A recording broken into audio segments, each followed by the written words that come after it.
Good afternoon. My name is Ashley Peterson, and I have a story to tell.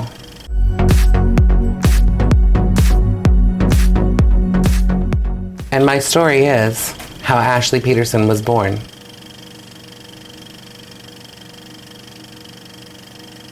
So when I was 19, I went into a gas station and ran into a very close friend of mine that I went to high school with.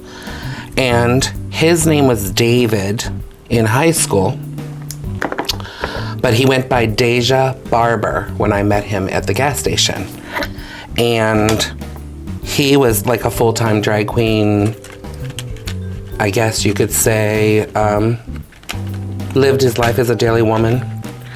And so I was like very intrigued and excited to like see him like that because I only knew him from high school. And we became very close friends very quickly and started hanging out together. And we started going to lots of gay clubs. And that was my first time going to like gay clubs and seeing the whole culture and everything. So we used to go up to Orlando a lot because we had a mutual friend that lived in Orlando. And a lot of drag queens locally know this queen, and in Orlando and all throughout Florida know Miss Aja Brooks. So Aja Brooks remembered us from high school. She was a few years older than us, so we were like behind her and things like that. But so we started going over to Aja's house a lot up in Orlando, and then we would get ready and go to Southern Nights, go to the Parliament House. They had another gay club up there. We used to go, it was on Church Street, I forget the name of that. And then we used to go to another club downtown in Orlando called Babylon, and that was amazing. So, but I still never had dressed in drag yet at this time. I was like 19 and 20, and they always kept like hounding me to do drag because Aja always said that I would look very pretty as a girl and why don't I try it? And I was just like, that's not for me. I don't think it's for me. Blah, blah. So Aja finally talked me into one weekend to put me in drag. And she had like this Marilyn Monroe bob platinum blonde wig. And she's like, I'm going to put you in drag. I'm going to get you your whole face done, and then you're going to look and see what you look like, blah, blah, blah, blah. And I said, okay.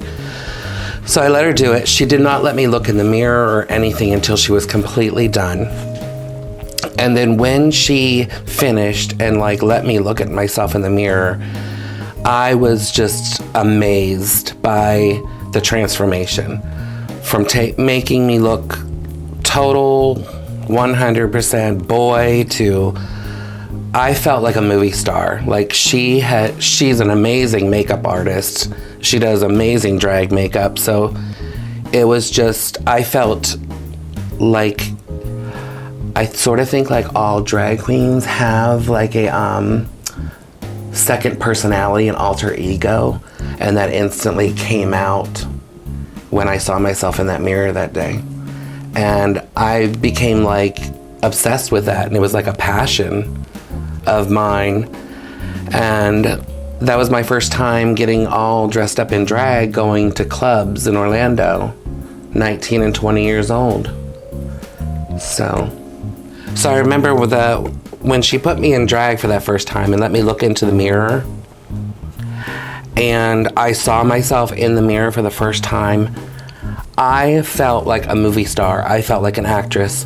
I felt so beautiful. And I got so much like compliments from the girls in the house of how pretty I looked. And, she was right that I didn't make a bad looking drag queen. So then I remember I didn't have any girl clothing and they were smaller than me. So I remember we went to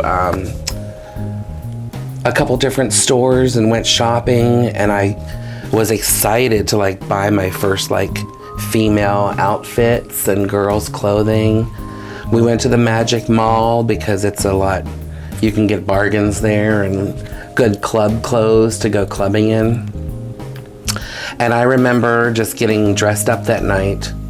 And I remember going to, I think we went to Southern Nights, and just walking in with Deja Barber and Aja and this other drag queen in Orlando named Cinnamon, walking into Southern Nights, my first time in drag, and just feeling like Marilyn Monroe with that blonde bob on, and having people come up to me in the club and just telling me like, oh my gosh, you're really pretty, and like, I love your hair, I love your makeup, I love your outfit that you're wearing.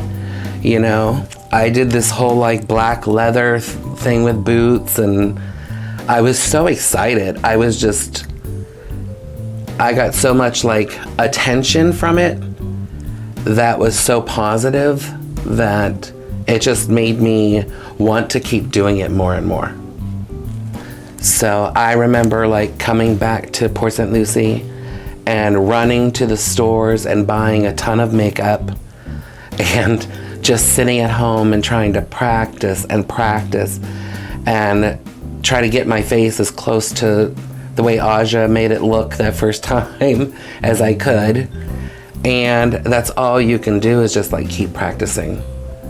And now it's, 25 years, 30 years later, 25 years later, and I still feel that feeling when I sit in front of a mirror and I have like a bare naked face, and then just putting the different layers on. It's like a canvas. It's like an art canvas, and it's like you're painting a portrait on your face.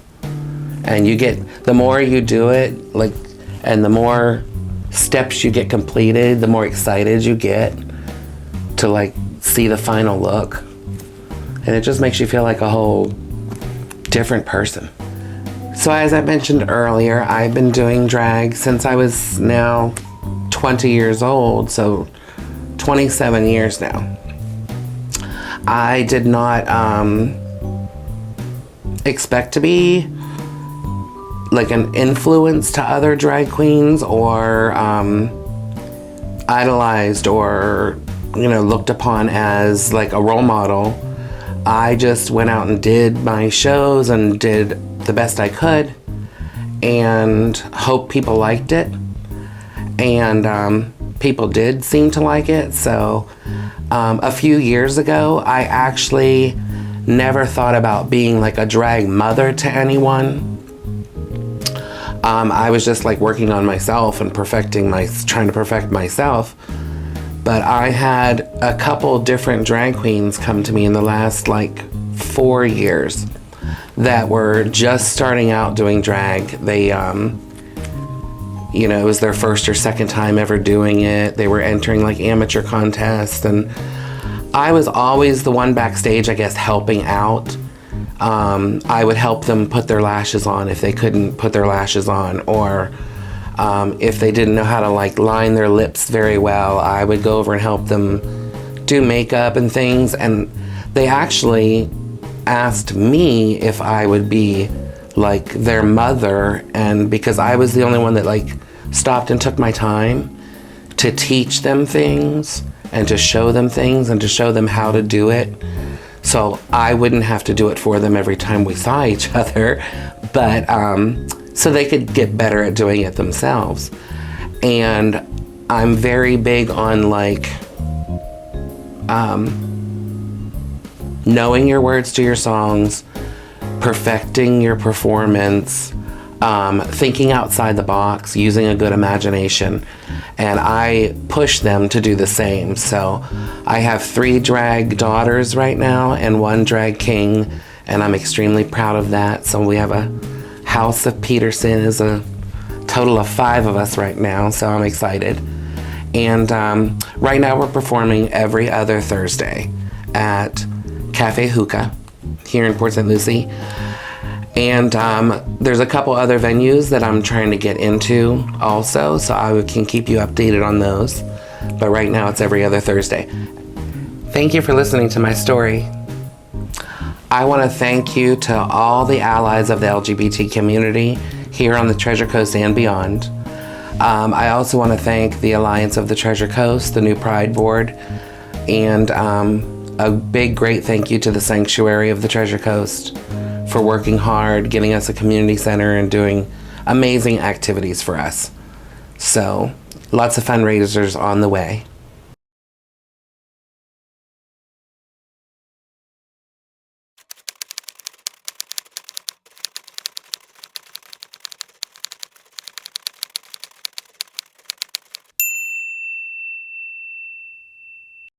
Like and subscribe, and make sure to hit that notification bell. Like and subscribe, and hit that notification bell.